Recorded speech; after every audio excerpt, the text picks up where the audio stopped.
నమస్తే, నేను Santosh. Welcome to Focus. ఒక ప్రాజెక్ట్, రెండు రాష్ట్రాలు, 4 పార్టీలు. స్టేట్ గవర్నమెంట్లో ఆరోపణలు సంధించుకోవడమే కాదు, స్టేట్లోని పార్టీలు అపోజిషన్గా పోట్లాడుకుంటున్నాయి. రెండు రాష్ట్రాల్లోనూ బ్లేమ్ అండ్ క్రెడిట్ గేమ్ నడుస్తోంది. ఆంధ్రప్రదేశ్, తెలంగాణ మధ్య రాయలసీమ లిఫ్ట్ ఇరిగేషన్పై గొడవేంటి? నీరు మంటలార్పుతుంది, కానీ ఇదే నీరు అప్పుడు ఇప్పుడు నిప్పులు కురిపిస్తూనే ఉంది. మంటల ప్రవాహంలా బిరబిరా కదులుతూ సలసలా మండిస్తోంది.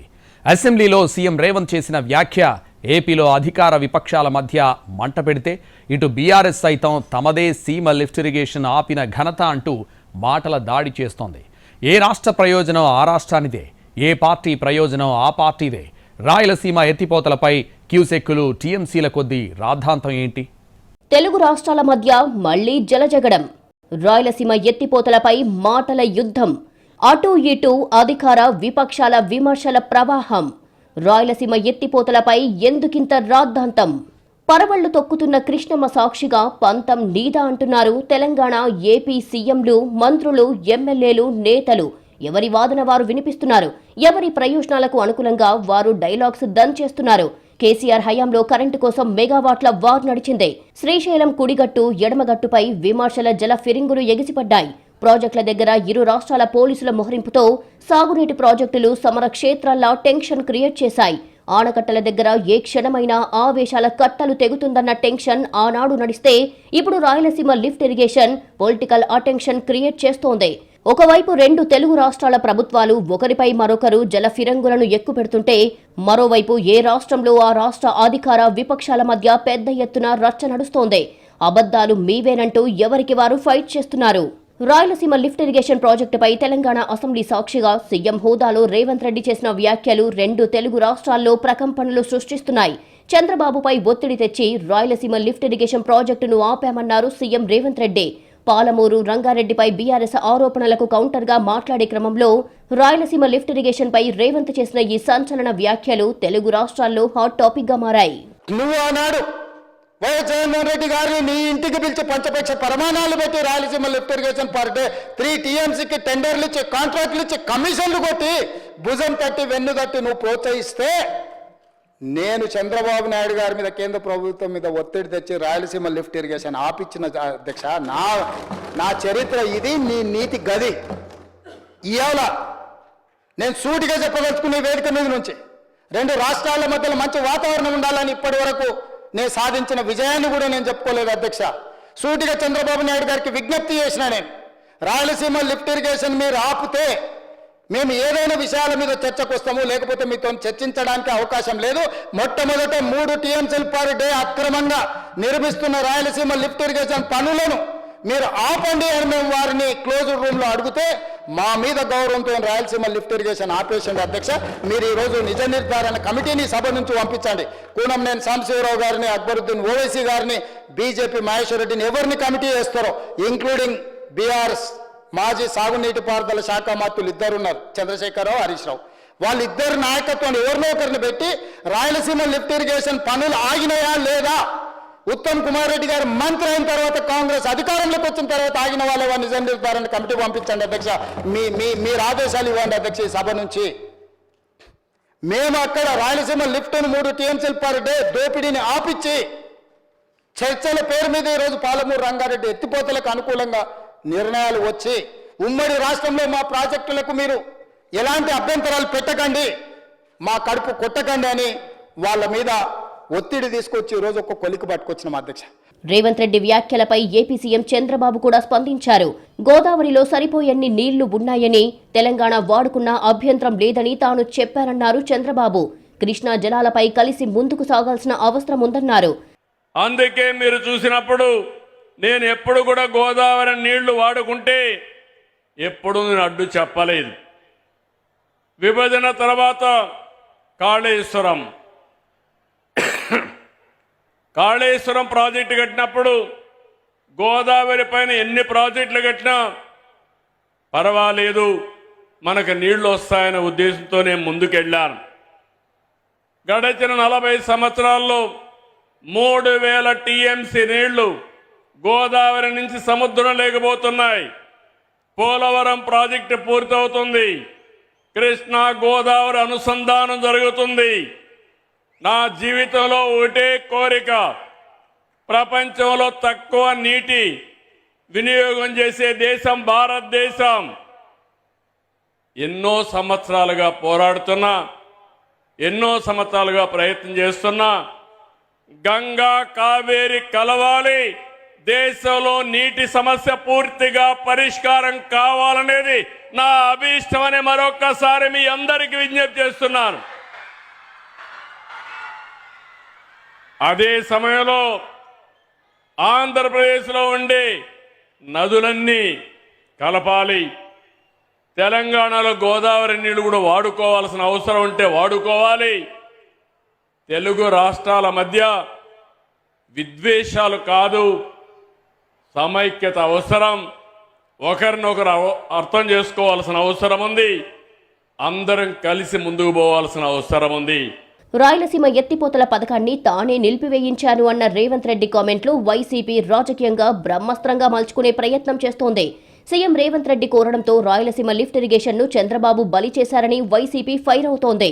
15 టీఎంసీలు పెంచినప్పుడు మీరేం చేస్తున్నారు? పాలమూరు రంగారెడ్డి పర్మిషన్ లేకుండా డిండి కడుతుంటే మీరు ముఖ్యమంత్రి కంటే ఎందుకు ఆపలేకపోతున్నారు? దానికి సమాధానం చెప్పండి. ఈరోజు రేవంత్ రెడ్డి గారు డైరెక్ట్గా చెప్పినారు, చంద్రబాబు నాయుడు గారు మేము క్లోజ్డ్ డోర్స్ అంటే తలుపులు వేసుకొని మాట్లాడుకున్నాము, మేమిద్దరం మాట్లాడుకున్నాము, నేను అడిగితే నా మీద గౌరవంతో రాయలసీమ ఎత్తిపోతల పథకం ఆఫ్ చేస్తున్నానన్నాడు. అంటే అంత శిష్యవాత్సల్యం చూపిస్తున్నారా?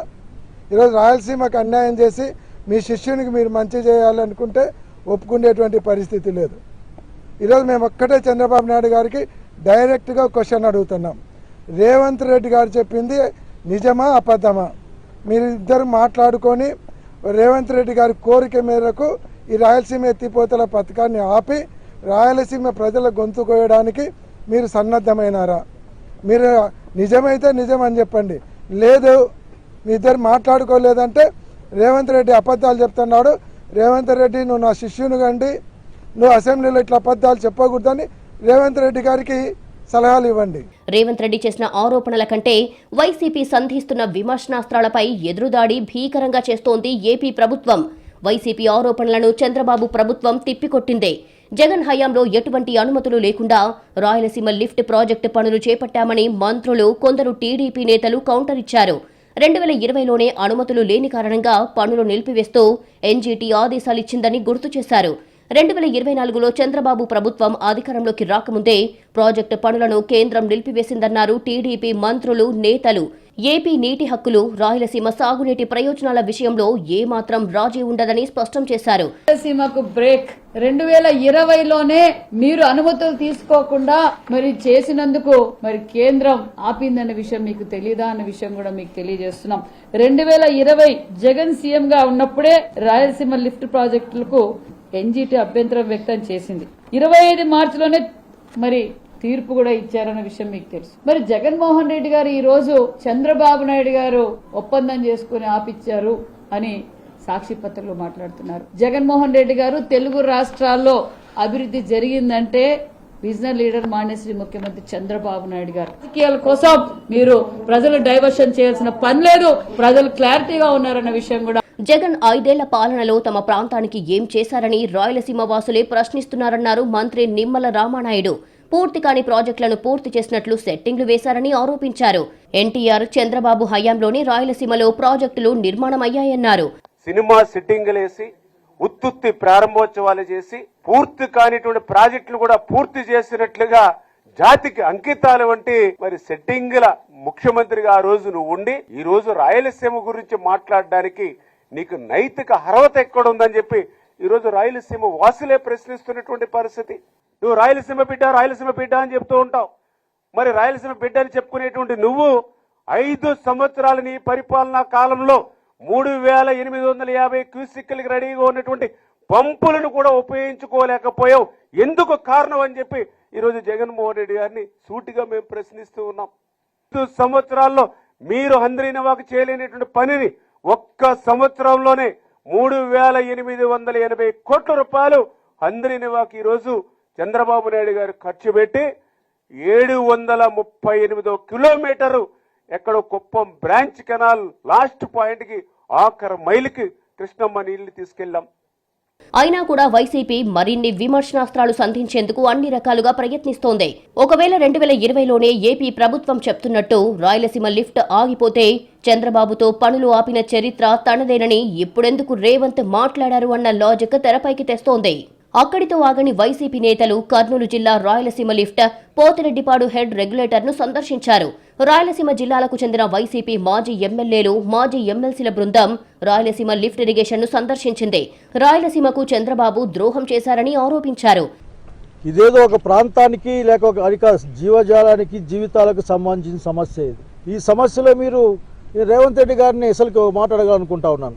రేవంత్ రెడ్డి గారు మీ నాయకుడు లేక మీ గురువు గారు ఇంతవరకు ఏం మాట్లాడలే. దయచేసి మీరు చెప్పిన మాట ఎండార్స్ చేయిస్తారా లేక దాన్ని కండెమ్ చేయిస్తారో ముందు చెప్పాల్సిన అవసరం ఉంది. అసలుకి రాష్ట్ర ప్రభుత్వం తరఫున ఒక పొలిటికల్ అలిగేషన్ వస్తే సాక్షాత్తు ఈ రాష్ట్ర ముఖ్యమంత్రి చంద్రబాబు నాయుడు గారి తెలంగాణ ముఖ్యమంత్రి మెన్షన్ చేస్తే దానికి ప్రభుత్వం నుంచి సమాధానం చెప్తారు. సమాధానం చెప్పాల్సిన చంద్రబాబు నాయుడు గారు మాట్లాడరు. ఆయన 5 రోజులు ఎవరికి కనపడకుండా పోయి వచ్చి ఆయన మాట్లాడి నేదో ఎక్కడో మాట్లాడు అన్ని ప్రాంతాలకు చూస్తారని ఆ 2 కళ్ళ సిద్ధాంతంతోనే ఈ రాష్ట్రాన్ని, ఆంధ్రప్రదేశ్ రాష్ట్రాన్ని, రాయలసీమను నాశనం చేసే కార్యక్రమం దగ్గర చెప్పాలనుకుంటున్నాం ముఖ్యమంత్రి గారికి. అన్ని ప్రాంతాలను సమదృష్టి చూడాలనే ఉద్దేశంతోనే ఈ రాయలసీమ ఎత్తిపోత పథకం పెట్టడం. కేవలం ఫ్లడ్ వచ్చినప్పుడు మాత్రమే ఈ రాయలసీమకు సంబంధించిన వాటర్ తీసుకోవడానికి రోజు 3 టీఎంసీల మాదిరి నెల రోజులు ఉంటే ఒక 100 టీఎంసీలు తీసుకొని ఈ రాయలసీమ ప్రాంతానికి అయితేనేమి, నెల్లూరుకి అయితేనేమి, మద్రాసుకి అయితే నీళ్ళు ఇవ్వడానికి అవకాశం కల్పించాలనే ఉద్దేశంతోనే జగన్మోహన్ రెడ్డి గారు ఈ రాయలసీమ ఎత్తిపోతల పథకం శాంక్షన్ చేయడం జరిగింది. చాలా వరకు 80% మొత్తం ఈ వర్క్ కూడా కంప్లీట్ కావడం జరిగింది. కేవలం ఒక 20% తప్ప వర్క్ మిగిలిపోయిన పరిస్థితి. అంటే చంద్రబాబు నాయుడు ఈ వర్క్ కంప్లీట్ కాకూడదు, ఎక్కడైతే జగన్మోహన్ రెడ్డికి మంచి పేరు వస్తుందనే ఉద్దేశంతోనే ఆయనకు సంబంధించిన వాళ్ళ నాయకులతో, తెలంగాణ నాయకులతో గ్రీన్ ట్రిబ్యునల్లో కేసు వేయడము, దీన్ని ఇక్కడ నిలబెట్టాలని ప్రయత్నం చేసి నిలబెట్టడం జరిగింది. రాయలసీమ ఎత్తిపోతల పథకం ఆంధ్రప్రదేశ్లో పొలిటికల్ ప్రకంపనలు సృష్టిస్తుంటే ఇటు తెలంగాణలో ఇదే అంశం క్రెడిట్ వార్గా మారింది. రాయలసీమ లిఫ్ట్ ఇరిగేషన్ను ఆపింది తానేనని రేవంత్ రెడ్డి అంటే రాయలసీమ ప్రాజెక్టుకు వ్యతిరేకంగా గట్టిగా పోరాటం చేసిందే బీఆర్ఎస్ అన్నారు హరీష్ రావు. అందుకోసం కేంద్రానికి లేఖలు రాశామని చెప్పారు. కేసీఆర్ లేఖకు గజేంద్ర షెకావత్ రిప్లై కూడా ఇచ్చారని తెలిపారు. బీఆర్ఎస్ పోరాటం వల్లే రాయలసీమ నిలిచిపోయిందన్నారు మాజీ మంత్రి. జీవో వచ్చింది 5/5/2020, అంటే 6 నెలల ముందే కేంద్ర ప్రభుత్వానికి రాయలసీమ లిఫ్ట్ ఇరిగేషన్ కడదామని ప్రయత్నం చేస్తున్నారు. దాన్ని ఆపాలే, తెలంగాణ ఎట్టి పరిస్థితుల్లో అంగీకరించదు, ఇది చట్ట విరుద్ధము అని ప్రాజెక్టు జీవో రాకముందే 6 నెలల ముందు మేము కంప్లైంట్ చేసింది మన బీఆర్ఎస్ ప్రభుత్వం. అది మన నిజాయితీ. పోతిరెడ్డిపాడు మీద, రాయలసీమ మీద అపెక్స్ కౌన్సిల్ మీటింగ్లో ఎంత గట్టిగా పోరాడినరు. అవసరమైతే మేము బ్యారేజ్ కట్టి నీళ్లు గుంజుకుంటాము అని చెప్పి కూడా ఆనాడు ఆంధ్రప్రదేశ్ను కేంద్ర ప్రభుత్వాన్ని కలిపి హెచ్చరించారు. అంటే ప్రాజెక్టు కొనసాగడానికి వీల్లేదు, ఆపేయండి అని చెప్పి గ్రీన్ ట్రిబ్యునల్ నుంచి ఆనాటి తెలంగాణ ప్రభుత్వం స్టే తెచ్చి రాయలసీమ ప్రాజెక్టు పనులను ఆపించింది. సిగ్గు లేకుండా మేము ఆపినా, నేను చంద్రబాబు చెవులో చెప్తే ఆపిండు అంటాడు. ఇలా ఎవరికి వారే వాటర్ బాంబులు విసురుకుంటున్నారు. ఏపీలోనేమో అధికార విపక్షాల మధ్య బ్లేమ్ గేమ్ సాగుతుంటే ఇటు తెలంగాణలో క్రెడిట్ గేమ్ పీక్ లెవెల్లో ఎగిసిపడుతోంది. రాయలసీమ ఎత్తిపోతల పథకంపై ఎందుకింత రచ్చ? అసలు రాయలసీమ లిఫ్ట్ ఇరిగేషన్ స్కీమ్ ఉద్దేశం ఏంటి? ఎప్పుడు పనులు ప్రారంభమయ్యాయి? ఎప్పుడు ఆగాయి? రాయలసీమ ఎత్తిపోతలపై మొదటి నుంచి 2 తెలుగు రాష్ట్రాల మధ్య ఓ స్థాయిలో వాగ్వాదం నడుస్తోంది. కరువు కాటకాల రాయలసీమకు ఈ ప్రాజెక్టు వరప్రదాయిని అని ఏపీ వాదిస్తుంటే అటు తెలంగాణ మాత్రం తమ రాష్ట్రాన్ని ఎడారిగా మార్చే జలదోపిడీ అని ఆరోపిస్తూ వస్తోంది. నాడు కేసీఆర్ హయాంలో తెలంగాణ ప్రభుత్వం తీవ్ర అభ్యంతరాలు వ్యక్తం చేసింది. కృష్ణా బోర్డుతో పాటు ఎన్జీటీలోనూ ఫిర్యాదు చేసింది. జగన్ టైంలో ఏపీ ప్రభుత్వం మాత్రం అంతా నిబంధనల ప్రకారమే జరిగిందని తిప్పికొట్టింది. ఇప్పుడు రేవంత్ రెడ్డి ఏకంగా ఆ ప్రాజెక్టును ఆపాను అని చెప్పడంతో మరోసారి రాయలసీమ రగులుతోంది. కృష్ణా జలాల పంపిణీలో రాయలసీమకు అన్యాయం జరుగుతోందనే వాదన ఇప్పటిది కాదు. ఎందుకంటే రెండో ప్రధానమైన నదీ ప్రవాహం ఉన్నప్పటికీ సీమ ఉమ్మడి 4 జిల్లాలకు సాగునీటి లభ్యత మాత్రం కరువైందన్న చర్చ సాగుతోంది. ఎందుకంటే కృష్ణానదిలో మిగులు జలాలు ప్రతి సంవత్సరం సముద్రంలోకి వెళ్తున్నా వాటిని సద్వినియోగం చేసుకోవడంలో వైఫల్యం సమస్యకు మూలమంటున్నారు నిపుణులు. మొత్తం 131 టీఎంసీల నికర జలాల వాటా రావాల్సి ఉంటే 100 టీఎంసీల నీటిని కూడా వినియోగించుకోలేని పరిస్థితి. శ్రీశైలం కుడి ప్రధాన కాలువ, తెలుగు గంగ, గాలేరు నగరి వంటివి ఇప్పటికే రాయలసీమకు అందుబాటులో ఉన్నప్పటికీ పూర్తి స్థాయి లక్ష్యాలు మాత్రం అందుకోలేదు. వరదల సమయంలో వృధా నీరు సముద్రంలో కలిసే టైంలో ఈ రాయలసీమ లిఫ్ట్ ఇరిగేషన్ బాగా ఉపయోగపడుతుందని అంటున్నారు. సముద్రంలోకి వృధాగా పోతున్న వరద నీటిని కరువు పీడిత ప్రాంతాలకు తరలించడానికి అభ్యంతరం లేదంటోంది తెలంగాణ. అయితే వరద జలాలు అంటే ఏవి? 216 టీఎంసీల సామర్థ్యం కలిగిన శ్రీశైలం, దిగువన ఉన్న 312 టీఎంసీల నాగార్జున సాగర్, 45 టీఎంసీల పులిచింతల నిండినప్పుడు మాత్రమే కృష్ణానదిలో వరద జలాలు ఉన్నట్టని స్పష్టం చేస్తోంది. ఇవన్నీ పొంగి పొర్లుతున్నప్పుడు శ్రీశైలం దగ్గర పూర్తి నీటి మట్టం 885 అడుగులు ఉన్నప్పుడు మాత్రమే వరద జలాలను తీసుకోవాలని తెలంగాణ ఇరిగేషన్ అధికారులు వ్యాఖ్యానించారు. అప్పుడు పోతిరెడ్డిపాడు హెడ్ రెగ్యులేటర్ ద్వారా గ్రావిటీ ద్వారానే తీసుకుపోయే అవకాశం ఉందంటోంది. ఈ రాయలసీమ లిఫ్ట్ స్కీమ్ పేరుతో శ్రీశైలం జలాశయం అట్టడుగు నుంచి 797 అడుగుల నీటిని తోడుకోవడం అంటే అది వరద నీటిని తీసుకోవడం ఎట్టా అవుతుందని ప్రశ్నించింది. కానీ తెలంగాణ వాదనను మాత్రం ఏపీ రాజకీయ నేతలే కాదు, ఏపీ నీటిపారుదల శాఖ అధికారులు అప్పుడు ఇప్పుడు ఖండించారు. కృష్ణానదికి భారీగా వరదలు వచ్చిన టైంలో పోతిరెడ్డిపాడు నుంచి రోజుకు 4 టీఎంసీల నీరు పంపు జరుగుతుందని అన్నారు. రాయలసీమ లిఫ్ట్ స్కీమ్ ద్వారా మరో 3 టీఎంసీల నీటిని తరలించాలి అన్న ప్రతిపాదనలు కూడా వచ్చాయి. అందుకు అనుగుణంగా 2020లో మే 5న జీవో 203 విడుదల చేసి నిర్మాణం మొదలుపెట్టింది నాటి జగన్ ప్రభుత్వం. శ్రీశైలం జలాశయంలో 797 అడుగుల స్థాయి నుంచి రోజుకి 3 టీఎంసీల చొప్పున నీటిని పోతిరెడ్డిపాడు హెడ్ రెగ్యులేటర్ దిగువన ఉన్న శ్రీశైలం కుడి ప్రధాన కాల్వలోకి తరలించాలి అనేది ప్రతిపాదన. శ్రీశైలం ఎగువన లిఫ్ట్ చేసే నీటిని 4 కిలోమీటర్ల మేర తరలించే అక్కడి నుంచి తెలుగు గంగ, ఎస్ఆర్బీసీ, గాలేరు నగరి కాల్వల ద్వారా కృష్ణా జలాలను తరలిస్తామని ప్రభుత్వం చెప్పింది. కానీ ఏపీ చేసే ఈ వాదనను కూడా తెలంగాణ ఇరిగేషన్ అధికారులు తోసిపుచ్చారు. శ్రీశైలం రిజర్వాయర్లలోకి జూన్, జులైలో వచ్చే కృష్ణానది తొలి ప్రవాహాలను రిజర్వాయర్లో నిల్వ ఉన్న డెడ్ స్టోరేజీ నుంచి నీటిని మొత్తంగా మళ్లించడానికి ఉద్దేశించిందే కొత్త లిఫ్ట్ స్కీమ్ అని అప్పుడు ఆరోపించారు. పోతిరెడ్డిపాడు సామర్థ్యాన్ని పెంచడం, రాయలసీమ ఎత్తిపోతల పథకం నిర్మాణం తెలంగాణ ప్రాజెక్టులకు గొడ్డలి పెట్టని తెలంగాణ నీటిపారుదల శాఖ అధికారులు అన్నారు. కేంద్ర ప్రభుత్వానికి వరుసగా లేఖలు రాయడమే కాదు, నేషనల్ గ్రీన్ ట్రిబ్యునల్కి కూడా అనేక లేఖలు రాశారు. కృష్ణా బోర్డుకు సైతం లెక్కలేనన్ని సార్లు ఫిర్యాదు చేశారు. నేషనల్ గ్రీన్ ట్రిబ్యునల్లో రాయలసీమ ఎత్తిపోతలకు వ్యతిరేకంగా తెలంగాణ పోరాటం చేసింది. అదే సమయంలో కృష్ణానదిపై తెలంగాణ అక్రమంగా ప్రాజెక్టులు నిర్మిస్తోందని ఏపీ ఎదురుదాడి చేసింది. రాయలసీమ ఎత్తిపోతల పథకంపై ఎన్జీటీ చెన్నై ధర్మాసనంలో సుదీర్ఘంగా విచారణ జరిగింది. తెలంగాణ సమర్పించిన ఫోటోలను ఎన్జీటీ పరిశీలించింది. ఏపీ ప్రభుత్వం కోర్టు ధిక్కరణకు పాల్పడినట్లు అర్థమవుతోందని ఎన్జీటీ వ్యాఖ్యానించింది. తెలుగు రాష్ట్రాల మధ్య వివాదానికి కారణమైన రాయలసీమ ఎత్తిపోతల ప్రాజెక్టును పరిశీలించి నివేదిక సమర్పించాలంటూ కేఆర్ఎంబీని నేషనల్ గ్రీన్ ట్రిబ్యునల్ ఆదేశించింది. ప్రాజెక్టు ప్రాంతంలో కేఆర్ఎంబీ బృందం పర్యటించింది. రిపోర్టు కూడా సమర్పించింది. రాయలసీమ ఎత్తిపోతల పనులపై ఏపీ ప్రభుత్వం కోర్టు ధిక్కరణకు పాల్పడినట్టు కేఆర్ఎంబీ ధృవీకరించింది. రాయలసీమ ఎత్తిపోతల పనులపై ఎన్జీటీకి నివేదిక సమర్పించిన కృష్ణానది యాజమాన్య బోర్డు డీపీఆర్కు అవసరమైన పనుల కన్నా అధికంగా పనులు జరిగినట్లు నివేదికలో నిర్ధారించింది. పర్యావరణ నిబంధనలు ఉల్లంఘించారని నివేదించింది. ఎన్జీటీతో పాటు రాజకీయ ప్రకంపనలు రేగడంతో 2021లో రాయలసీమ లిఫ్ట్ ఇరిగేషన్ పనులు నిలిచిపోయాయి అన్నది వాదనగా ఉంది. అయితే ఈ పనుల నిలిపివేతపైనే అటు ఏపీలో బ్లేమ్ గేమ్, ఇటు తెలంగాణలో క్రెడిట్ వార్ పతాక స్థాయికి చేరుతోంది. తెలంగాణ, ఆంధ్రప్రదేశ్ల నీటి గలాటాలు 12 ఏళ్లుగా ప్రవహిస్తూనే ఉన్నాయి. కొన్నిసార్లు కట్టలు తెంచుకునే సెంటిమెంట్ వెపన్స్గా మారుతున్నాయి. గోదావరి కన్నా కృష్ణానదిపైనే కుడి ఎడమల గొడవలు పతాక స్థాయిలో సాగాయి. మరి వీటికి ఫుల్ స్టాప్ పడేది ఎక్కడా? చంద్రబాబు చెప్పినట్టు కృష్ణా జలాలపై కలసి ముందుకు సాగేందుకు రెండు వైపులా పరిస్థితులు చల్లబడతాయా? కృష్ణానది భారతదేశంలోని అత్యంత పొడవైన నదుల్లో 3వది. దక్షిణ భారతదేశంలో 2వ పెద్ద నది. పడమటి కనుమలలో మహారాష్ట్రలోని మహాబలేశ్వర్కు ఉత్తరంగా మహాదేవ పర్వత శ్రేణిలో సముద్ర మట్టానికి 1337 మీటర్ల ఎత్తున చిన్న ధారగా కృష్ణానది జన్మిస్తుంది. ఆపై అనేక ఉపనదులను కలుపుకుంటూ మహారాష్ట్ర, కర్ణాటక, తెలంగాణ, ఆంధ్రప్రదేశ్లను సస్యశ్యామలం చేస్తూ మొత్తం 1400 కిలోమీటర్లు ప్రయాణించి దివిసీమలోని హంసల దీవి వద్ద బంగాళాఖాతంలో కలుస్తుంది. ఇక మన తెలుగు స్టేట్స్ వాటర్ మ్యాటర్కు వస్తే కృష్ణానది ఎగువ రాష్ట్రం కర్ణాటక, దిగువ రాష్ట్రాలు తెలంగాణ, ఆ తర్వాత ఆంధ్రప్రదేశ్. పైన ఉన్న కర్ణాటక ఆలమట్టి, నారాయణపూర్ ప్రాజెక్టులతో నీటికి తాళమేసి కూర్చుంది. అక్కడ నిండి ప్రవహిస్తేనే గాని కిందికి నీటిని వదలదు కర్ణాటక. నారాయణపూర్ నుంచి తెలంగాణకు బిరబిరా కృష్ణమ్మ పరుగులు పెడుతుంది. అక్కడి నుంచి తెలంగాణ ప్రాజెక్టులైన జూరాలకు చేరుతుంది. జూరాల శ్రీశైలం మధ్యలో సంగమేశ్వరం దగ్గర తుంగభద్రను కలుపుకొని శ్రీశైలంకు చేరుకుంటుంది కృష్ణవేణి. అక్కడి నుంచి నాగార్జున సాగర్, పులిచింతల, చివరకు ప్రకాశం బ్యారేజీ, ఆ తర్వాత సముద్రం పాలు కృష్ణమ్మ నీళ్లు. శ్రీశైలం ప్రాజెక్టు కృష్ణానదికి మెయిన్ స్టోరేజీ పాయింట్. గతంలో చేసుకున్న ఒప్పందాల ప్రకారం ఇదే శ్రీశైలం నుంచి తెలుగు గంగా పేరుతో చెన్నైకి తాగునీరు వెళ్తుంది. ఆ తర్వాత శ్రీశైలం బ్యాక్ వాటర్ నుంచి పోతిరెడ్డిపాడు హెడ్ రెగ్యులేటరీ ద్వారా రాయలసీమకు నీళ్లు తరలిస్తున్నారు. ఇదే రెండు తెలుగు రాష్ట్రాల మధ్య అత్యంత వివాదాస్పద ప్రాజెక్ట్. ఈ జగడాన్ని మరింత రాజేసిన నిర్ణయం పోతిరెడ్డిపాడు హెడ్ రెగ్యులేటర్ సామర్థ్యాన్ని పెంచుతూ నాడు జగన్ ప్రభుత్వం నిర్ణయం తీసుకుంది. దీని కెపాసిటీని 80,000 క్యూసెక్కులకు పెంచాలని భావించారు.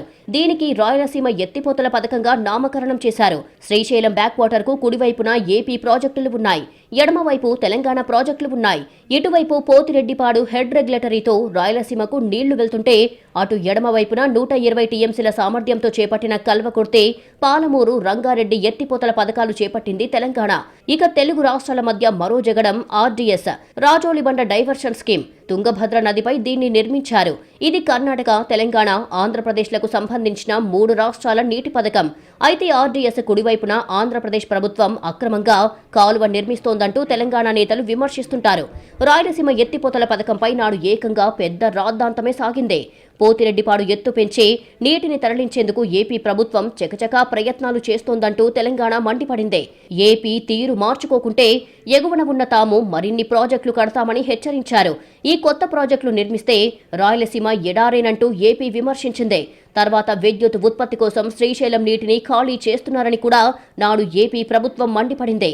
కృష్ణా నదీ జలాలపై వివాదం చాలా కాలంగా ఉంది. ఉమ్మడి ఆంధ్రప్రదేశ్ మనుగడలో ఉండగా ఇది 3 రాష్ట్రాల సమస్యగా ఉండేది. ప్రస్తుతం అది మహారాష్ట్ర, కర్ణాటకతో పాటుగా ఆంధ్రప్రదేశ్, తెలంగాణల మధ్య వివాదంగా మారింది. కర్ణాటకకి దిగువన తెలుగు రాష్ట్రాల మధ్య ఉన్న వివాదాలు కృష్ణా నదీ జలాల యాజమాన్య బోర్డు నుంచి సుప్రీంకోర్టు దాకా వెళ్లాయి. రాయలసీమ లిఫ్టుపై ఎన్జీటీలో వాడివేడిగా వాదనలు జరిగాయి. 4-5 ఏళ్ల క్రితమే రాయలసీమ లిఫ్ట్ ఇరిగేషన్ పనులు ఆగాయన్నది వాదన. అయితే ఆ ప్రాజెక్టును తామే ఆపామని రేవంత్ రెడ్డి చెప్పడం మరోసారి రాజకీయ రచ్చగా మారింది. అయితే బీఆర్ఎస్ మాత్రం తామే రాయలసీమ ప్రాజెక్టును ఆపామని క్రెడిట్ ఫైట్ చేస్తోంది. కానీ రేవంత్ కోసం రాయలసీమ లిఫ్ట్ ఆపింది చంద్రబాబేనని వైసీపీ ఆరోపిస్తుంటే నాటి వైసీపీ సర్కార్ అనుమతులు తీసుకోనందుకే పనులు నిలిపివేస్తూ ఎన్జీటీ ఆదేశాలిచ్చిందని టీడీపీ కౌంటర్ ఇస్తోంది. ఇలా ఏ రాష్ట్రం ఆ రాష్ట్రం ప్రయోజనాలకు అనుగుణంగా వాదనలు వినిపిస్తోంది. పార్టీలు కూడా మైలేజ్ కోసం లేదంటే ప్రత్యర్థి పార్టీ డ్యామేజ్ కోసం అస్త్రాలు సంధిస్తున్నాయి. మొత్తానికి చంద్రబాబు, రేవంత్ రెడ్డి హయాంలోనైనా తెలుగు రాష్ట్రాల మధ్య జల వివాదాలు పరిష్కారమవ్వాలి. ఇదే సమయంలో సీఎం చంద్రబాబు ఒక పిలుపునిచ్చారు. గోదావరిలో సరిపోయన్ని నీళ్లు ఉన్నాయని, తెలంగాణ వాడుకున్న అభ్యంతరం లేదని తాను రేవంత్కు చెప్పానని తెలిపారు. కృష్ణా జలాలపై కలిసి ముందుకు సాగాల్సిన అవసరం ఉందని స్పష్టం చేశారు. మరి ఈ మాటకు అనుగుణంగా 2 తెలుగు రాష్ట్రాలు అడుగులేస్తాయా? రాజకీయాలు, భావోద్వేగాలకు అతీతంగా జల వివాదాలను పరిష్కరించుకొని ఉమ్మడిగా లాభపడతాయా?